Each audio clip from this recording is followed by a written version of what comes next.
Spark is a location-based skill that thrives in close corridors. Maps like Toxic Sewers drastically increase the damage of this ability by as much as like 3 to 5 times. This build excels at clearing large amounts of monsters in tight areas without really having to move much. Think about mechanics like Ultimatum. I originally wanted to play this just so I could AFK as much as possible. However, it can do most tier 16, 16.5, and tier 17 mapping content. This is not designed for Ubers, but with a good amount of gear and a decent amount of skill, it can handle most of them. The most difficult ones will be ones with large arenas like the Searing Exarch, as your single target damage can be pretty awful without walls to bounce off of. Now this build is a mana stack Archmage. It uses the very well-established mana Hierophant base while using an interesting bit of tech I saw on PoE Ninja earlier in the league with Widowhail and Rearguard. This gives us max block, max spell block, and a ton of projectile speed, which is super useful for Spark.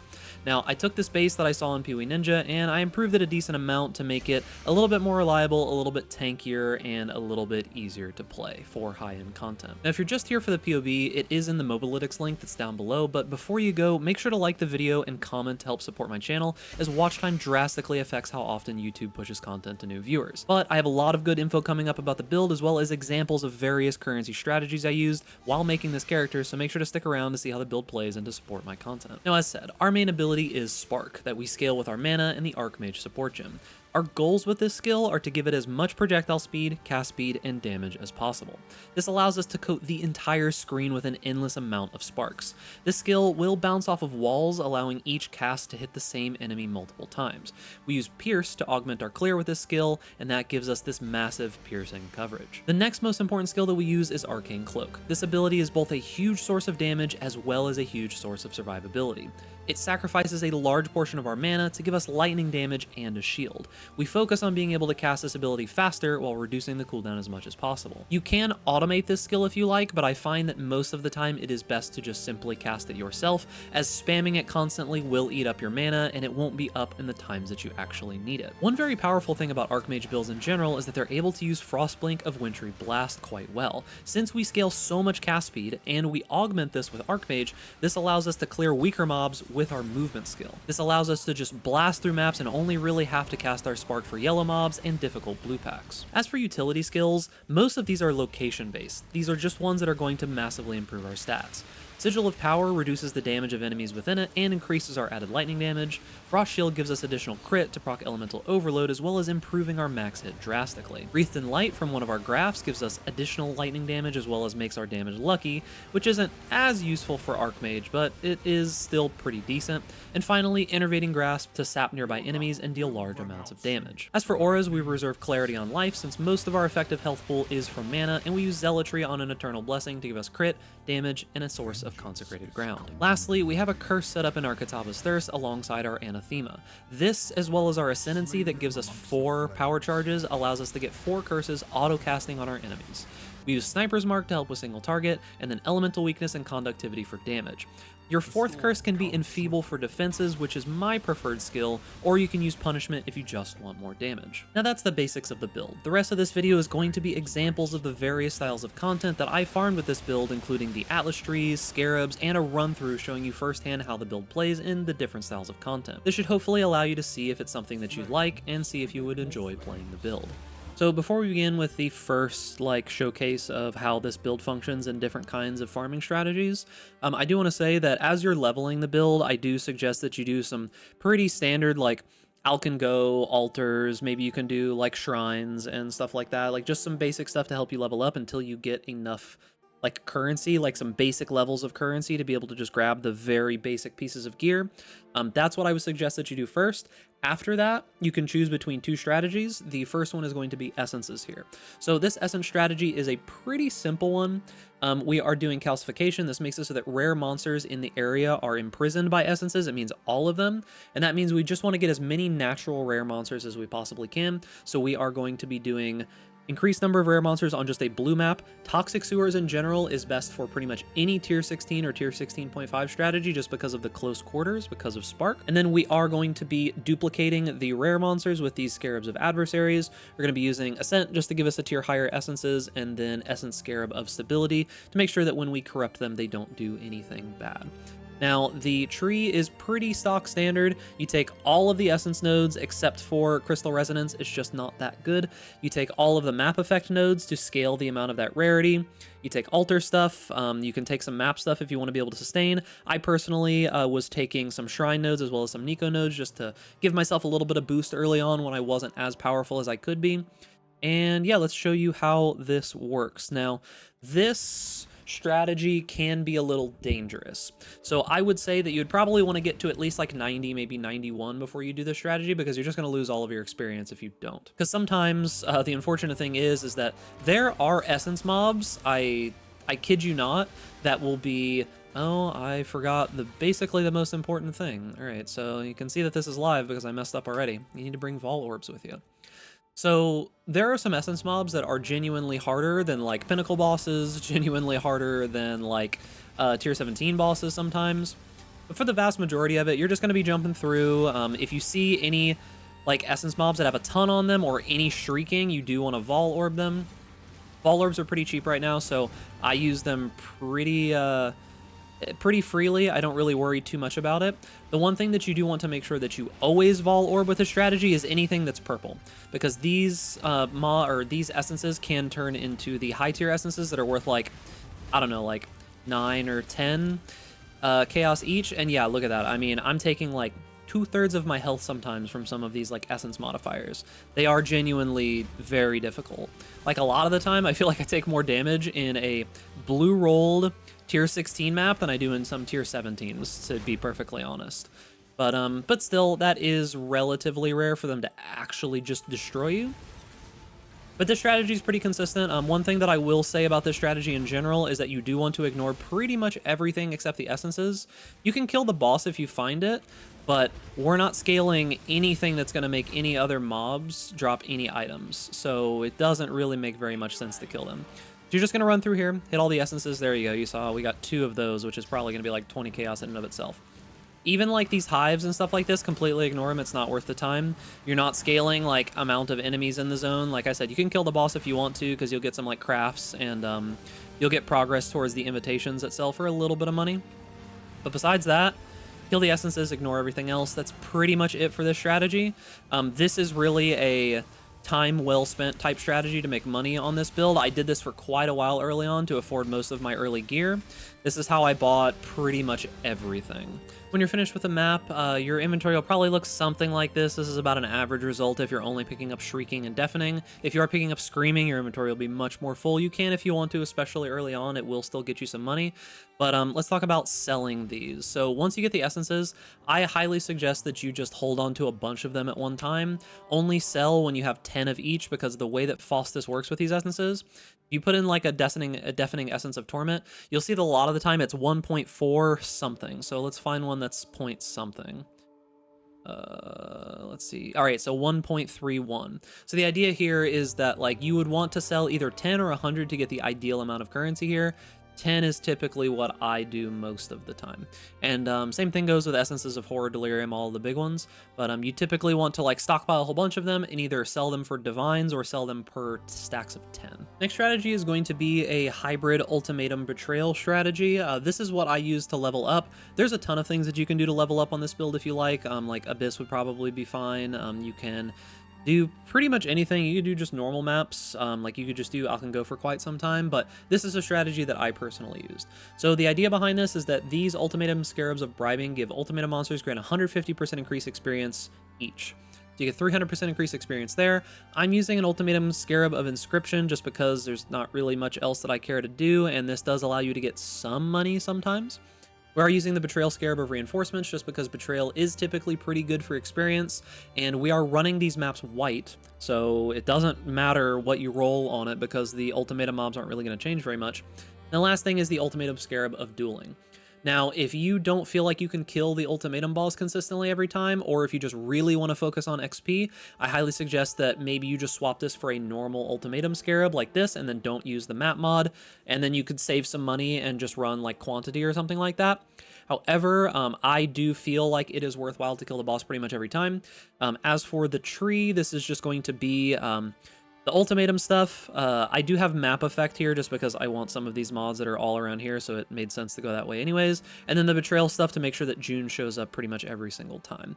Map drop stuff as well, just so that you can sustain a little bit, and you can modify this a little bit if you want. Like, you don't need to take Wrath of the Cosmos if you're having trouble with that, things like that. But let's go ahead and jump in and show you what I mean. So this is another strategy similar to the Essence one before, where you don't care about doing absolutely anything except the Ultimatum and the Betrayal stuff. Like, nothing else matters here. So we are literally just going to ignore absolutely everything except those two types of content. You can kill the boss again if you want to, that doesn't really matter. But the majority of the experience from Betrayal just comes from getting the actual, like, Betrayal enemies down and getting into the strong houses, or safe houses, sorry. Because when you do interact with these guys, they give you little bits of experience each time that you interact with these. You basically only really care about leveling them up and getting research. That's all that you really care about. If you do find one of these normal breaches, you can pop it, but there's no reason to stick around. You can kill some stuff if it's like in the same spot that you need it to be, but other than that, completely ignore everything once again. You do always want to make rivalries and such here just so that they show up more frequently. Doesn't really matter where they go. We're not doing this for any kind of like currency strategy or anything. We're just trying to zoom through this as fast as we can, okay? We really don't care about making money off of these guys. That's not what we're here for. We don't want to remove him, so we'll interrogate him. So the Betrayal stuff is done, and now we're going to do Ultimatum. So I have set up this build for the most part when it comes to Ultimatum to specifically just be able to stand still. Now, the thing about this is that I don't choose anything that gives you Ruin because I just want to stand still in AFK, and there is another modifier that makes you take like, it's like 1000% of mana cost. That will kill you really quickly because our mana cost is like 700. It's probably cheaper if you're not using the Corrupted Bow. And then we cast like 3 to 4 times a second. So you can pretty much choose whatever you like. It doesn't really matter as long as it's not as long as it's not any of those mods I said before. So never take Stalking Ruin. Most of the like fire and poison and cold, all of those things are pretty free. So we're gonna take Choking Miasma here. Yeah, the idea is you can kind of just stand still and just hold right click. I do suggest that if you do get any inscribed ultimatums, you look at them, because like when I was leveling up, I found an inscribed ultimatum that was sacrifice 8 divine for 8 more divine. I ended immediately after that because I didn't want to mess around with it. We can't lose charges, so that's something that we can take. There's quite a few modifiers in Ultimatum that are just completely free, like you don't have to worry about them at all. One thing I would say is be careful about upgrading any of the modifiers to tier 4. That does get quite dangerous. But yeah, like we don't stun, we don't slow, so that's not really a big deal for us. Let's see, Stormcaller runes is fine. Yeah, this was a very comfortable way to level up because you basically just stand still and don't do anything. It's white maps. The Scarabs aren't that expensive unless you're trying to do like the catalyzing ones. Let's see here. So we don't want that. Miasma is actually a little bit less dangerous than the fire guys. Okay, Vol Orbs, Stormcaller runes. Now for the boss, pretty much the only thing that's really dangerous in my opinion when it comes to this boss is if you get any tier 4 modifiers and his slam. So he will do this thing where he yells out, Ultimatum! This. If you get hit by these will kill you. So you just look at where he's slamming and then you go behind the places that he slammed. He'll do this twice. So here's the second one. So they're all going this way, meaning that we want to be down here. Also, if you see these little skulls, if you click those, you can get Chaos Orbs. There's also Vol Orbs versions of them, and they drop on the ground here, but you got to be pretty quick to do that. But that's pretty much it for the strategy, and then you're just going to pick up all this loot. Let's see, any good? Not really. You get a bunch of Tainted Catalysts, which is really good. I also do suggest that you pick up these Vol Masks. You can get some pretty expensive items from this because this helmet in particular has a unique effect to it. I did not mean to click that, but it is what it is. So this item can be corrupted in a variety of ways. It can turn into other unique helmets. It also can have the modifiers on it removed. Now, with my luck, most likely it's just going to turn yellow. Okay, so it replaced the implicit, and then it turned yellow, as it normally does. But anyways, it can turn into a whole bunch of different stuff. It's a really cool helmet. Pick it up, corrupt it until you get something that's maybe good, and go from there. But that's the leveling strategy that I used. If you do get to safe houses, make sure to run them, because the safe houses do give you a ton of experience. Like you can see, it's almost there. But that's pretty much what I used for leveling all the way up to 96. Unfortunately, I decided to start doing a bunch of dumb stuff and have just died a whole bunch of times in tier 17 maps. So those the stuff that you'll see here in a moment. So I could level up more if I wanted to, but you know, I tend to be a little silly sometimes. And lastly, we're going to be doing a strategy that I suggest that you do very last, because I feel that for this to be comfortable, you kind of need a headhunter. So what this strategy is this is just going to be a big Scarab farming strategy. You might have seen some people like Fubgun and some others doing this. Mine's a slightly modified version because I don't like blue altars. But this is using Horned Scarabs of Nemesis that gives monsters 4 additional modifiers total, and then 3 of these Scarabs of Divinity. These make the rare mobs super dangerous, specifically the abilities from the divine monsters that happen, like Tukohama is one of the most dangerous ones. Arakali is also quite dangerous. This adds a whole bunch of those touch mods, which will make the enemies drop a bunch more items.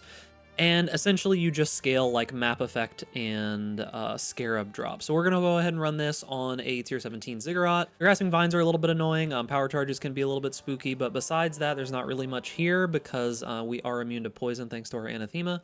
We're going to go ahead and go. So the idea here is that we're just trying to farm Scarabs, and this is definitely a strategy that you should save towards the very end.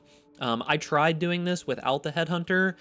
It was possible, but it was not fun. Even with Headhunter, right as you're starting the zone, you'll see that you're not very tanky here to some of these like very powerful mobs.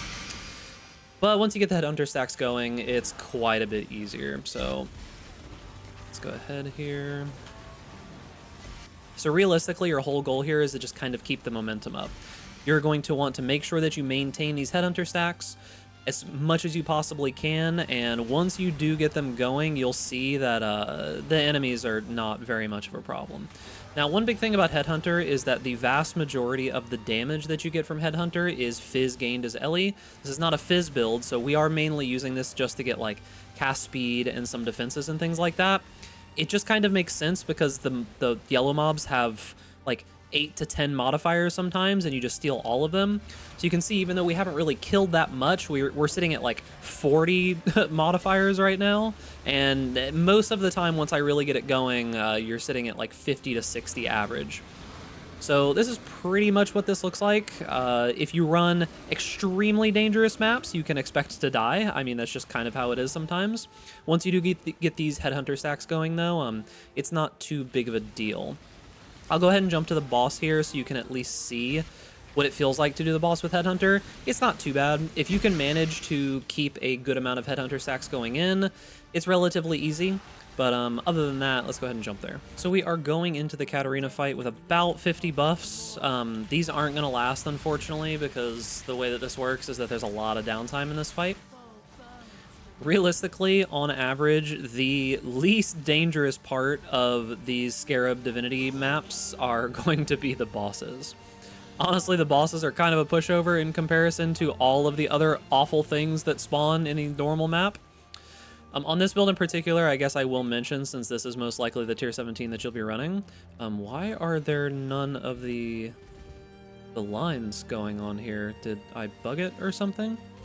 Anyways, you do want to explode those little the little skulls, because if you let all of them hit you, it will kill you. Did I just bug this?